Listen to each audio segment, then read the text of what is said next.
Bonjour à tous et bienvenue dans cette nouvelle vidéo. On se retrouve comme d'habitude pour parler films, pour parler séries, pour parler sorties au cinéma, comme sur les plateformes de streaming, mais ça, vous le savez, évidemment que vous le savez, n'est-ce pas? Et si on se retrouve aujourd'hui, c'est pour parler vampires.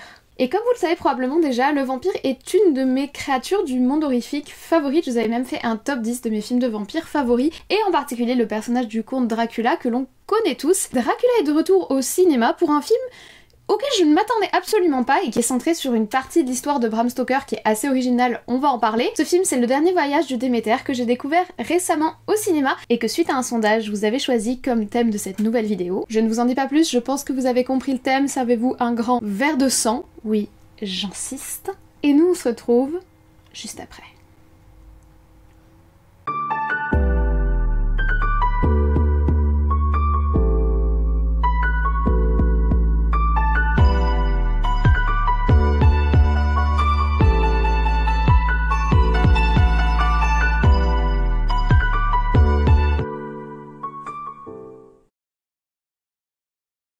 Alors, avant de rentrer dans le vif du sujet, et parce que le soleil s'est enfin couché, je vais pouvoir quitter ces lunettes de soleil pour des lunettes de vue beaucoup plus appropriées, comme vous vous en doutez.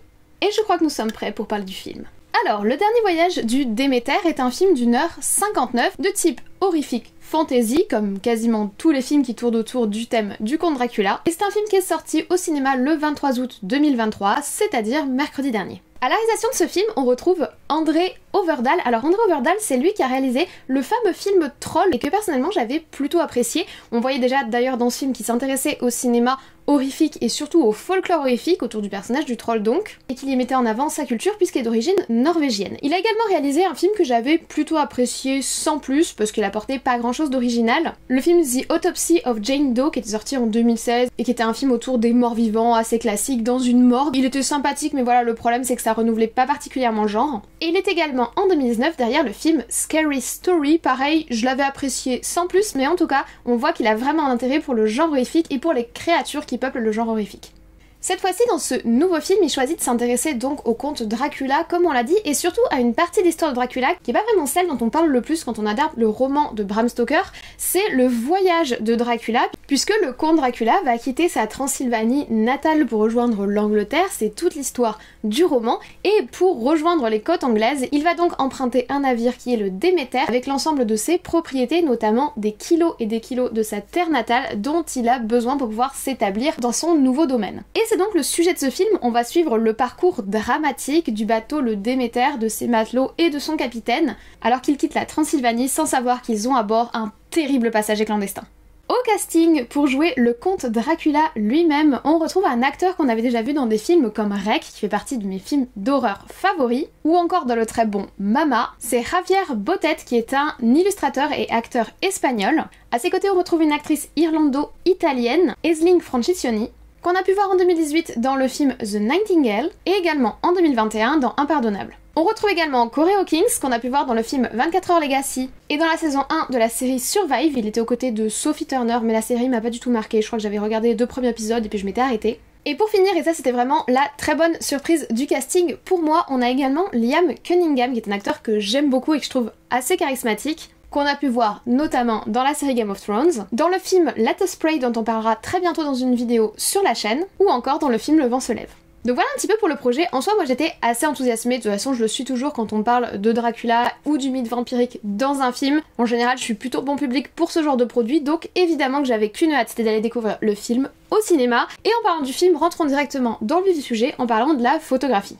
Alors au niveau de la mise en scène et de l'image, je vais pas vous mentir, j'ai beaucoup aimé. L'ambiance du film est vraiment très pesante. Déjà, on est sur un huis clos, ça marche toujours très bien les huis clos, et les huis clos sur les bateaux, que ce soit la rigueur de la mer et la rigueur de la vie du marin, le fait qu'on soit enfermé, il y a ce côté humide et sombre du bateau, c'est vraiment une très belle ambiance pour installer le genre horrifique. Après, la photographie est pas non plus exceptionnelle, elle est assez classique, mais ça m'a pas particulièrement dérangé parce qu'on traite d'un mythe assez classique, on le traite de façon assez classique, hein, il renouvelle pas du tout le genre et la façon de nous montrer Dracula, on est vraiment dans du classicisme, mais moi j'aime ça, c'est vraiment un univers que j'apprécie et dans lequel je rentre tout de suite, donc c'est vrai que dès les premières minutes du film, en plus il nous montre bien l'interaction avec les marchands de Transylvanie qui transportent les caisses, ils installent le mystère et ils installent l'ambiance un petit peu inquiétante dès le départ avant même que le bateau soit parti. Pour moi ça a très bien marché sur moi. Après c'est sûr que la photographie a rien d'exceptionnel, alors qu'ils auraient pu se permettre d'avoir des plans un petit peu plus audacieux. Je pense notamment aux scènes qui se passent dans le brouillard. Le brouillard, ça fait peur. Le brouillard, on a tellement de possibilités qui s'offrent à nous par rapport au brouillard pour créer l'angoisse, pour créer des scènes et des moments extrêmement oppressants. Et il l'exploite pas totalement, c'est-à-dire qu'on l'a visuellement, ça participe à l'ambiance, mais on nous propose pas non plus un plan particulièrement intéressant, et quand j'y réfléchis, il n'y a pas vraiment un moment où je me dis « Ah oui, là c'était fort visuellement ». Donc on est sur une mise en scène classique, sans plus, qui fonctionne sans être non plus absolument exceptionnel, et c'est exactement la même chose que je vais vous dire sur les effets spéciaux. Au niveau des effets spéciaux, on va avoir deux types d'effets spéciaux, on va avoir tout un travail au niveau des make-up et des make-up FX, évidemment autour du personnage de Dracula, mais pas seulement. C'est assez classique, mais par contre ça fonctionne super bien et surtout je suis ravie des choix qu'ils ont fait concernant le personnage de Dracula, la créature de Dracula.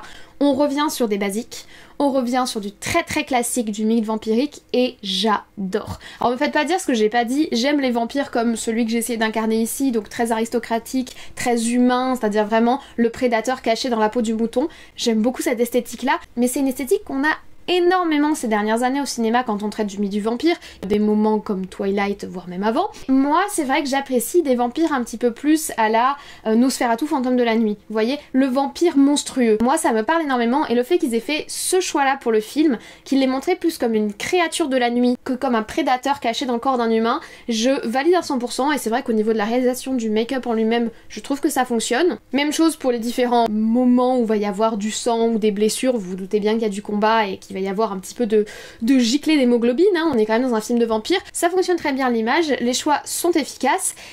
Par contre, pour les effets numériques, j'avoue être moins convaincue. On n'a pas tant que ça non plus, mais du coup au niveau du bateau, au niveau de la pleine mer et au niveau de certains passages avec la créature, on a quand même des fonds verts et là il faut reconnaître qu'il y a des moments, ça se voit, c'est un petit peu dommage parce que du coup ça nous casse un petit peu du coup du huis clos et du côté oppressant. C'est vrai qu'on remarque les fonds verts, ils sont pas non plus douloureux aux yeux, on n'est pas sur des trucs archi pixelisés pas beaux comme on a pu avoir dans les derniers films Marvel ou DC où c'est vraiment, tu sens que ils sont pas allés jusqu'au bout du travail parce qu'ils n'ont pas eu le temps ou pas le budget. Non, là, le fond vert est clean, mais la démarcation est pas nette, mais ça fait trop propre par rapport au reste de l'image et c'est un petit peu dommage. Surtout que je trouve que l'ambiance sur le bateau, elle est très bien retranscrite. Faut le dire, c'est quelque chose que le cinéma maîtrise très bien. L'univers du bateau, on l'a vu dans Pirates des Caraïbes, on l'a vu dans Master and Commander, on l'a vu dans énormément de films qui se passent sur des ponts de navires et on arrive vraiment à restituer la vie du marin. Mais là, c'est quand même un petit peu triste que quand on élargit sur des plans un peu plus larges, on sent le côté numérique et on perd un petit peu l'immersion que peuvent nous offrir les scènes dans le navire lui-même.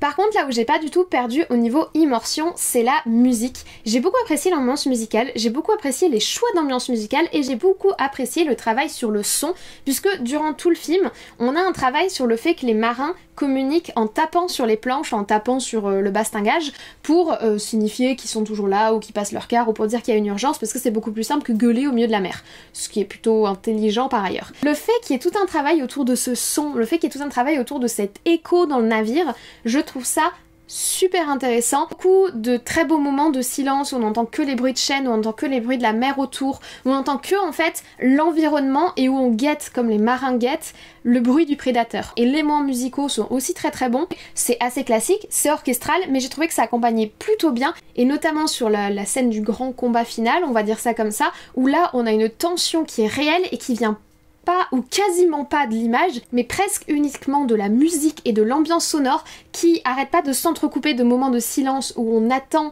le bruit de la créature qui approche. Ça, j'ai trouvé ça super malin et c'est vrai que l'ambiance musicale joue beaucoup pour l'horreur et joue beaucoup quand tu veux faire de l'horreur très classique comme on a là et ça marche et c'est réussi. Mais malheureusement, il faut qu'on en arrive à un point un petit peu douloureux, malgré ce que je viens de vous dire sur l'oppression musicale ou l'oppression de l'ambiance. Le fait qu'on accède très facilement à des leviers et une ambiance horrifique, le film ne fait absolument pas peur. C'est un film horrifique dans ses codes visuels et musicaux, dans les codes des créatures qu'il aborde, mais malheureusement le film ne fait vraiment pas peur. Et après réflexion, je pense que le film n'avait pas pour objectif de faire peur. Alors il y a certes quelques moments qui pourraient s'assimiler à du jumpscare, puisqu'on va avoir quelques moments vaguement sursautants, mais alors vraiment de très très loin, de dos et les yeux bandés. Soit c'est des jumpscares ratés, hein, faut le dire, donc soit c'est des jumpscares ratés, soit c'est une façon de surprendre le spectateur, mais plus pour montrer que le personnage en lui-même est surpris de croiser cette créature, de croiser cette ombre, plus que réellement la volonté de nous faire sursauter sur notre siège. Moi c'est comme ça que je l'ai vu, après comme je vous l'ai dit c'est peut-être des jumpscares totalement ratés et dans ce cas là c'est vraiment triste. Mais hormis ces petits moments jumpscaresques dirons-nous, j'ai pas du tout trouvé qu'ils cherchaient vraiment à nous faire peur. À aucun moment, que ce soit la créature ou que ce soit les mises en scène qui nous sont proposées et que ce soit les situations qui nous ont proposées, essaye de nous faire peur. L'ambiance est angoissante, le huis clos est extrêmement oppressant, mais je pense qu'on est plus sur un film fantastique, oppressant, que vraiment sur un film horrifique. Moi en soi j'ai quasiment plus peur devant des films d'horreur, c'est extrêmement rare que je me sente dans une position de malaise devant un film d'horreur,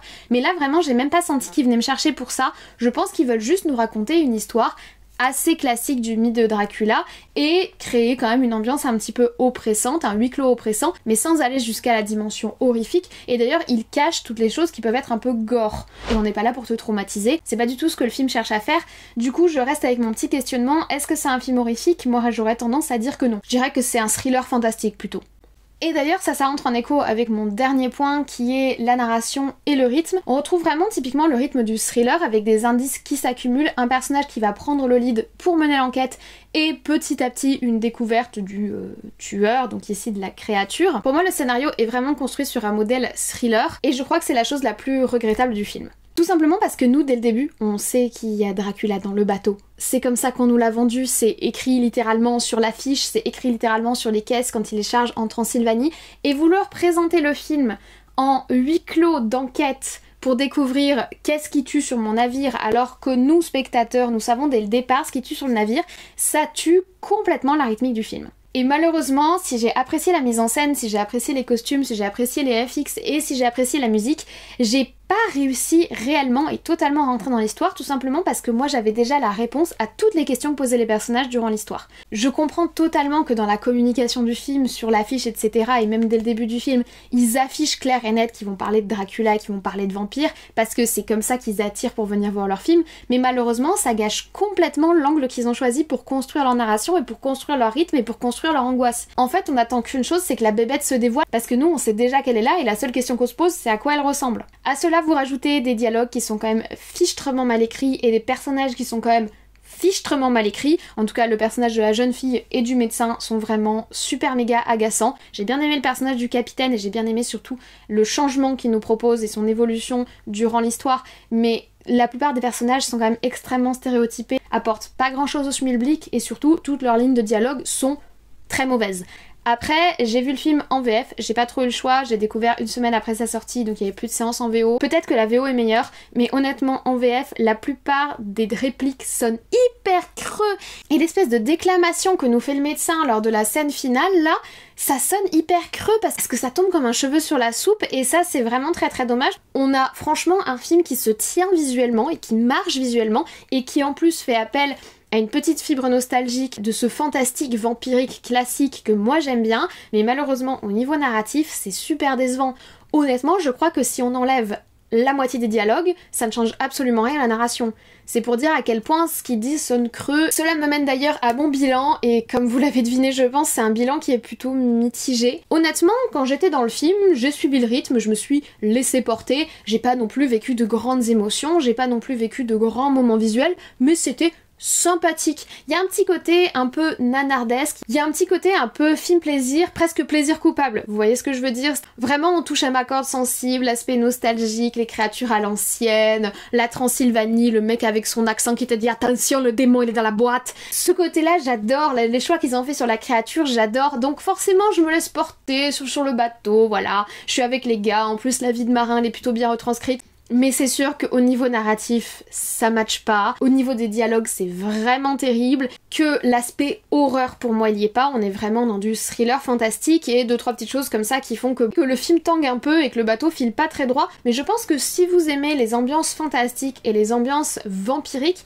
vous risquez d'apprécier ce film, non pas comme un chef-d'œuvre absolu, non pas comme un film oscarisable, mais comme un petit plaisir coupable sympathique. Donc est-ce que je vous le recommande? Oui, si vous êtes dans cette situation. Après, si vous espérez voir un film hyper bien écrit et très ambitieux sur le mythe de Dracula, c'est vraiment pas ce que vous allez trouver dans ce film, malheureusement j'ai envie de dire. Mais d'un autre côté, on a tellement de très mauvais films vampiriques qui sortent au cinéma et qui sortent ces dernières années que je trouve que celui-là nous propose quelque chose d'assez correct et nous fait passer quand même un moment sympathique en salle.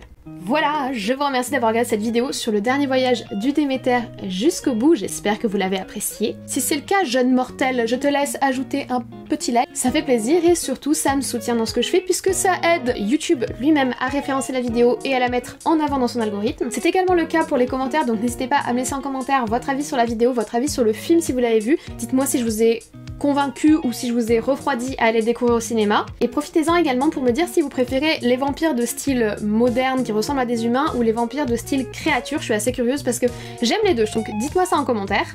Et si vous n'êtes pas encore abonné, vous le savez, c'est gratuit, c'est en dessous, ça fait plaisir, ça me soutient dans ce que je fais. Et vous pouvez activer la cloche pour être prévenu des futures sorties de vidéos et également pour participer au sondage, comme ça a été le cas pour cette vidéo. Je savais pas quel film vous traitez cette semaine, je vous ai mis un sondage, vous avez voté pour le dernier voyage du Déméter, et en voilà le résultat. Ceci étant dit, chers mortels, je ne vous embête pas plus, je vous souhaite dès à présent une très bonne journée, une très bonne semaine, de très bon visionnage, peut-être le dernier voyage du Déméter au cinéma. En attendant, évitez le soleil, buvez bien 2 verres de sang par jour, et nous on se retrouve à très vite.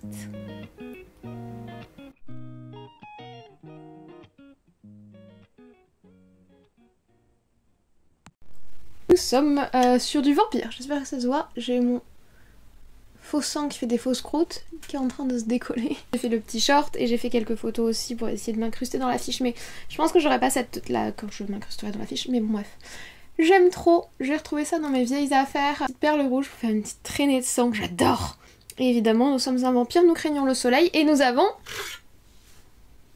un verre de sang. Bon, c'est de la grenadine, mais vous allez dire que c'est un verre de sang, j'avais pas de vin, je bois pas de vin, je bois pas d'alcool, par de cidre. Mais c'est de la grenadine et on va dire que c'est du sang. Et n'empêche, vous avez vu comment mon verre il est trop cool. Voilà, c'est une main. Et il y a le pouce ici, j'adore. Donc sur ce, on est parti messieurs dames. Oui, l'introduction est pas ouf, mais parce que j'ai hâte de m'y mettre. Bonjour à tous et...